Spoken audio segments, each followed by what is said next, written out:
سورہ التوبہ، یہ سورہ جو سو بسم اللہ سے شروع نہیں ہوتا کیونکہ یہ بہت جلالی سورہ ہے،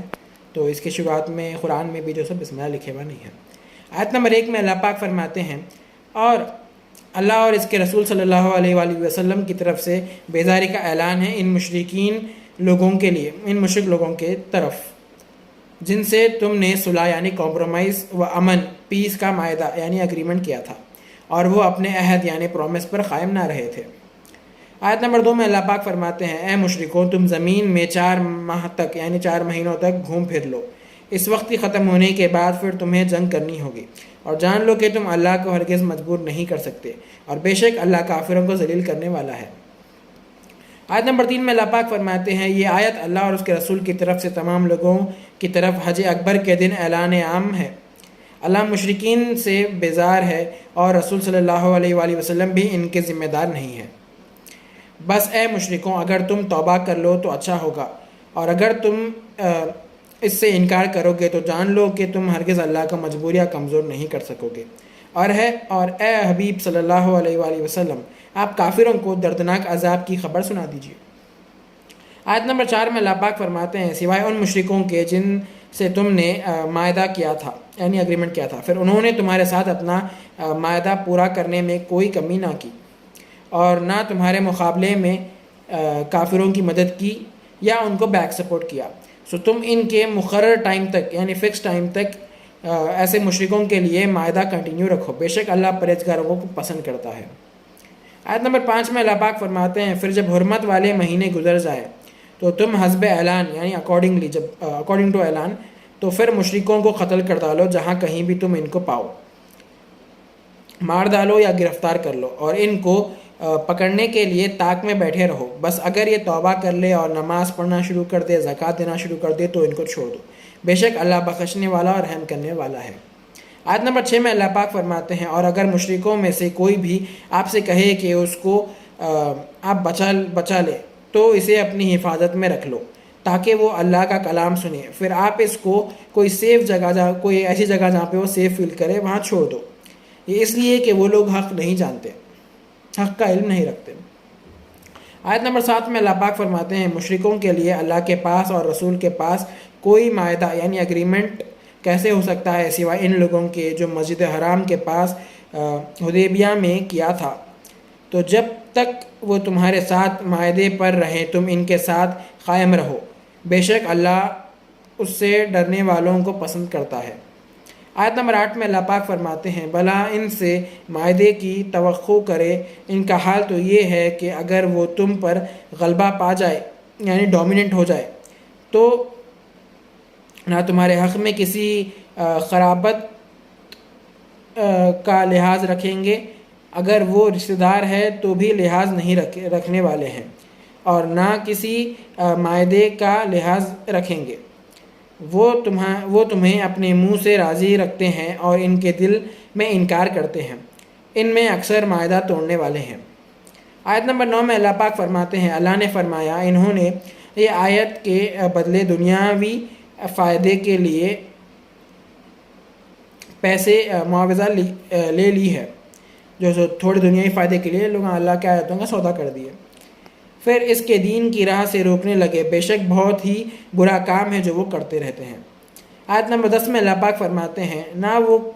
کسی مسلمان کے فیور میں رشتہ داری کے لحاظ رکھتے ہیں اور نہ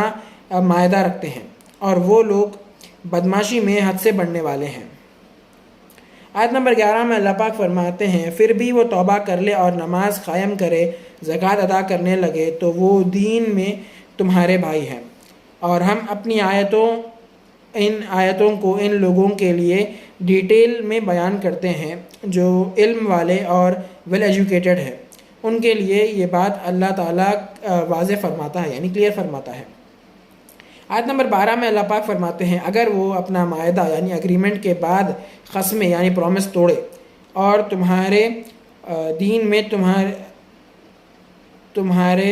دین کو آ کے طعنہ مارے تو تم ان کفار کے بدمعاشوں سے جنگ کرو، بے شک ان کی پرومسز کا کوئی یقین نہیں کیا جائے گا تاکہ وہ اپنی فتنہ پروری سے باز آ جائے۔ یہ لوگ وعدے توڑے اور جو سو دین کے اوپر تمہارے تانے مارے اور اپنی بدماشیوں پہ پھر اتر آئے تو ان لوگوں سے جنگ کرو، اور ان لوگوں کی کوئی پرومس کا بھروسہ نہیں کیا جا سکتا۔ آیت نمبر 13 میں اللہ پاک فرماتے ہیں کیا تم ایسی قوم سے جنگ نہیں کرو گے جنہوں نے اپنے پرومس توڑ ڈالے، وعدے توڑ ڈالے، اور رسول صلی اللہ علیہ وآلہ وسلم کو وطن سے نکال دیے۔ پہلی مرتبہ انہوں نے تم سے ڈس اگریمنٹ کیا تھا اور جنگ کی شروعات کی۔ کیا تم ان سے ڈرتے ہو جبکہ اللہ اس کا حقدار ہے؟ تو تم اللہ سے ڈرو بشرط یہ کہ تم مومن ہو۔ آیت نمبر 14 میں اللہ پاک فرماتے ہیں تم ان سے جنگ کرو، اللہ تمہارے ہاتھوں سے انہیں عذاب دے گا، اللہ انہیں ذلیل کرے گا اور ان کے مقابلے میں ان کے اگینسٹ تمہاری مدد کرے گا، اور ایمان والوں کے سینوں کو شفا یعنی سکون بخشے گا۔ آیت نمبر 15 میں اللہ پاک فرماتے ہیں اور ان کے دلوں کا غم اور غصہ دور فرما دے گا، اور جسے چاہے گا اس کی توبہ قبول کرے گا، اور اللہ بڑے علم والا۔ آیت نمبر 5 میں اللہ پاک فرماتے ہیں اور ان کے دلوں کا غم اور غصہ دور فرما دے گا، اور جسے چاہے گا اس کی توبہ قبول کرے گا، اور اللہ بڑے علم والا اور بڑی حکمت والا ہے، وزڈم والا ہے۔ آیت نمبر 16 میں اللہ پاک فرماتے ہیں کیا تم یہ سمجھتے ہو کہ تم مشکلوں سے گزرے بغیر یوں ہی چھوڑ دیے جاؤ گے، حالانکہ اب بھی اللہ نے ایسے لوگوں کو چیک نہیں کیا، جنہوں نے جہاد کیا اور جنہوں نے اللہ کے سوا اور رسول صلی اللہ علیہ وآلہ وسلم کے سوا اور اہل ایمان والوں کے سوا کسی کو راز نہیں بتایا، اور اللہ ان کاموں سے خوب آگاہ ہے۔ آیت نمبر 17 میں اللہ پاک فرماتے ہیں مشرکوں کے لیے یہ زیب نہیں کہ وہ اللہ کی مسجد آباد کرے، حالانکہ یہ خود اپنے اوپر کفر کے گواہ ہے۔ ان لوگوں کے تمام اعمال برباد ہو چکے ہیں اور وہ ہمیشہ دوزخ میں رہیں گے۔ آیت نمبر 18 میں اللہ پاک فرماتے ہیں اللہ کی مسجد صرف وہی آباد کر سکتا ہے جو اللہ پر آخرت کے دن پر ایمان لائے اور اس نے نماز قائم کی، زکوٰۃ دی اور اللہ کے سوا کسی سے نہ ڈرے، تو امید ہے کہ یہی لوگ ہدایت پانے والوں میں سے ہے۔ آیت نمبر 19 میں اللہ پاک فرماتے ہیں کیا تم نے محض حاجیوں کو پانی پلا کر اور کعبۃ اللہ کی مرمت کرنے کے عمل کو اس شخص کے عمل کے برابر قرار دے رکھا ہے جو اللہ اور یوم آخرت پر ایمان لایا؟ یہ لوگ اللہ کے نظر میں برابر نہیں ہو سکتے، اور اللہ ظالم قوم کو ہدایت نہیں دیتا۔ آیت نمبر 20 میں اللہ پاک فرماتے ہیں جو لوگ ایمان لائے اور ہجرت کی راہ میں اپنے مال سے اور جانوں سے جہاد کرے وہ اللہ کی بارگاہ میں بہت بڑے ہیں۔ یہی لوگ ہیں جو مراد کو پہنچے ہوئے ہیں، مراد پا گئے وہ لوگ، جو لوگ اللہ کی بارگاہ میں وہ لوگ بہت